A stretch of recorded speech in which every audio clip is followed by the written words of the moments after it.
Magandang oras mga card lover, mga kaboxing. Ito palang dahilan ayon sa mga netizens at mga sugarol sa Las Vegas ay ito ang pinakadahilan kung bakit nagiging tabla or tinabla si Manny Pacquiao, nagiging draw ang laro, ang laban nila Manny at Mario Barrios dahil nga ito ang kapital ng sugal sa buong mundo, walang iba ang lugar na Las Vegas.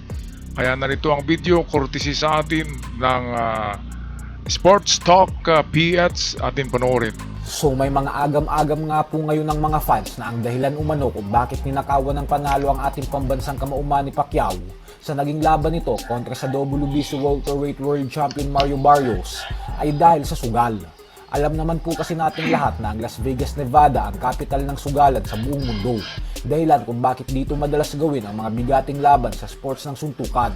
Kaya suspetsya ng mga fans ngayon na ang dahilan umano dyan ay dahil heavy underdog si Pacquiao sa laban.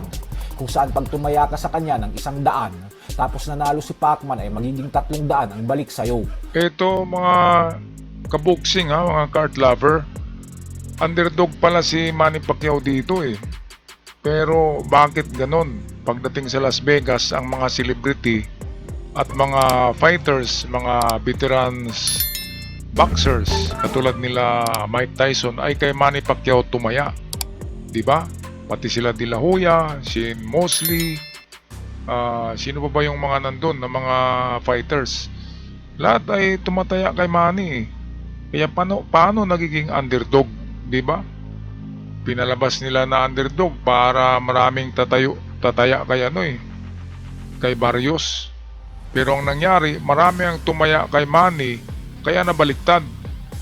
Ngayon, ang laki pala ng ratio, di ba? Kapag tataya ka ng 100, babalik sa'yo ay 300 kapag kay Manny ka pumusta kasi dihado. Ngayon, nakita nila na matatalo yata si Barrios, kaya dali-daling binago ang desisyon, di ba? Kasi kung si Manny ang manalo, ay lugi sila kasi ang babayaran nila ay times 3 sa mananalo sa Pacquiao. Ngayon, hindi naman pwedeng manalo si Barrios sa desisyon dahil kulang na kulang ang effort ni Barrios. Hindi nga niya napabagsak si Manny, paano siya manalo niyan? Di ba, lamang si Manny sa puntos na malalakas na suntok na puntos ay lamang si Manny. 81 ang kay Manny, 75 lang kay Barrios. Kaya kung isa-isahin talaga ang pagtingin sa score, talo si Barrios. Pero hindi lumabas ang ganyan na desisyon dahil nga matatalo ang mga sugarol sa Las Vegas. Kasi yan ay gambling capital of the world, di ba? Kaya parang namapya ang laro. Kasi hindi pwedeng manalo si Manny dahil nga napakalaki ng babayaran ng mga sugarol dyan. Kaya sigurado yung dalawang judges na nag-judge ng draw ay nabayaran yun ng mga mafia dyan sa pasugalan, Las Vegas. Okay, patuloy tayo sa video hiram natin kay Sports Talk PH. Kudos kay Sports Talk at maraming salamat sa iyong video na nagbibigay ng liwanag sa mga tumatayang Pilipino kung bakit nagkaganito ang resulta ng laro.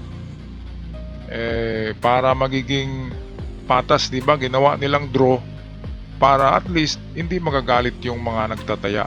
Pero ang talagang panalo ay yung yung may-ari ng na yan, na betting site, di ba? Panalo sila kasi lahat ng tumaya kay Barrios at kay Manny talo kasi hinigop nilang taya. Ang nanalo ay yung tumaya ng draw. Pero yung tumaya ng Barrios at Manny, wala. Hindi na nakukuha yung taya. Kaya napaka sindikato, di ba? Kaya nga sabi ni Rapi Tulfo, tigil na yung mga online betting na yan kasi sindikato. Okay, balik tayo kay Sports Talk PH. At dahil sobrang daming fans pa din ang naniniwala na walang imposible pagdating sa nag-iisang 8 Division World Champion, kaya naman karamihan ng mga tao sa Las Vegas ay tumaya pa din kay Pacquiao. Pero syempre kung gagawing panalo si Pacquiao, ay malulugi ang mga kasino sa Las Vegas kasi babayaran nila ng pagkalaki-laking salapi ang bawat kataong tumaya sa ating pambansang kamao. Ang ending niyan ay lugi negosyo sa kanila. At syempre halos wala naman tumaya sa sugalan na tabla ang magiging resulta ng sagupaan ng dalawa kasi napakaliit lang ng tsansa mo na manalo doon. Pero dahil naging tabla nga ang laban, kaya naman lahat ng tumaya kay Pacquiao at maging kay Barrios ay talo. At ang tunay na panalo ay ang casino kasi nakolekta nila ang lahat ng tumaya sa dalawa. Ayan, so nakolekta nila. Ibig sabihin, mafia talaga dahil kahit kay Barrios at kay Manny na tumataya ay hinihigop nitong mga mafia dyan sa Las Vegas. Ako'y nagtataka lang kasi sigurado ako tumaya si Chavit Singson dito. Tumaya siya kay Manny. Ngayon, kapag tumaya si Chavit ay milyon-milyon yan kasi bilyonaryo yan.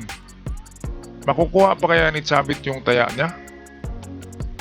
Siguro makukuha kasi kilala si Chavit di ba? Isang tawag lang ni Chavit ang mga sugarol diyan. Siguro may balik yun, yung kay Chavit.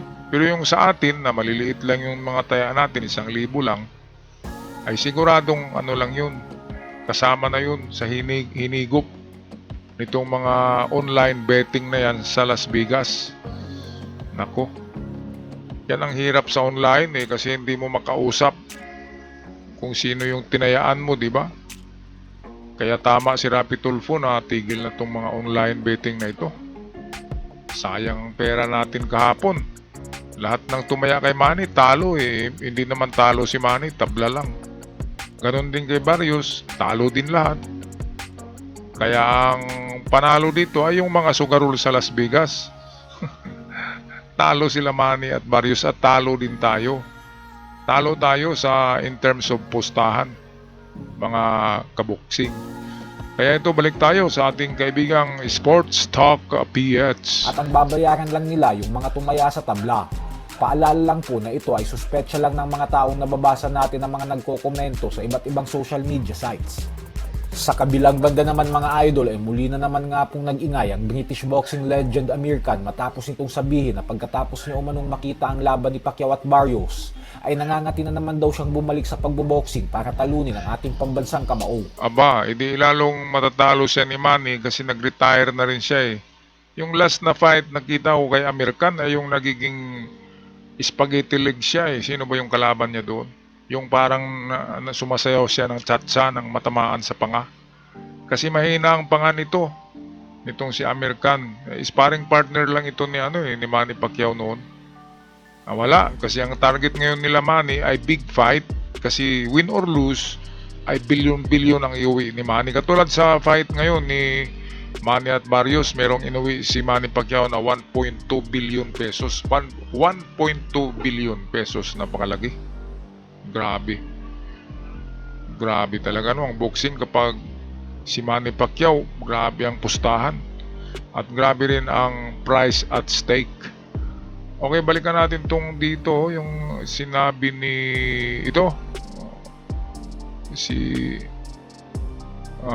okay, itong American na ito ay wala.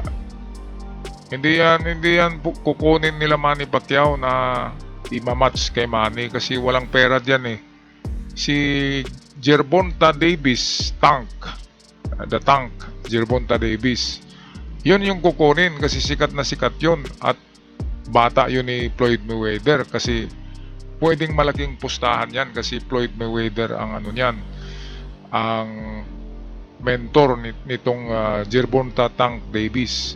Pangalawa ay yung Romero na champion din. Yun ang isa sa nakikita nila Manny ng kampo ni Manny. At pangatlo na si Floyd Mayweather Jr. At kung matuloy man tong Floyd Mayweather the gay weather yung tumatakbo, sabi ng iba ay liitan daw ang ring, yung isang dipa lang para hindi makatakbo. Maliit daw na ring para hindi makatakbo si Mayweather. Ay, the best defensive fighter yan Kaya nga hindi matamaan, magaling sa depensa si Mayweather. Kaya alin man dyan sa tatlo ay napakalaking fight yan. Siguro mga 5 months from now ay meron na namang malaking fight si Manny Pacquiao kasi napakalaki ng price at stake. Napakalaki ng tayaan dyan. At buhay na buhay ang Las Vegas kapag Manny Pacquiao. Kaya nga, ang isa sa mga record ngayon ni Manny ay siya yung pinakamaraming championship fight dyan sa MGM Grand Arena sa Las Vegas. Alright, so ako'y magpaalam na mga card lover, mga kabuksing, at hanggang sa muli, pag-comment na lang sa inyong mga komento kung kayo ba'y nabudol sa pagtaya sa online betting. May alam ba kayo kung paano kunin yung mga nataya natin? Pag-comment na lang sa ating comment section down below. At sa mga bago pa lamang sa channel, huwag kalimutan mag-subscribe. Napakalaking tulong para sa aming mga content creator. Maraming salamat!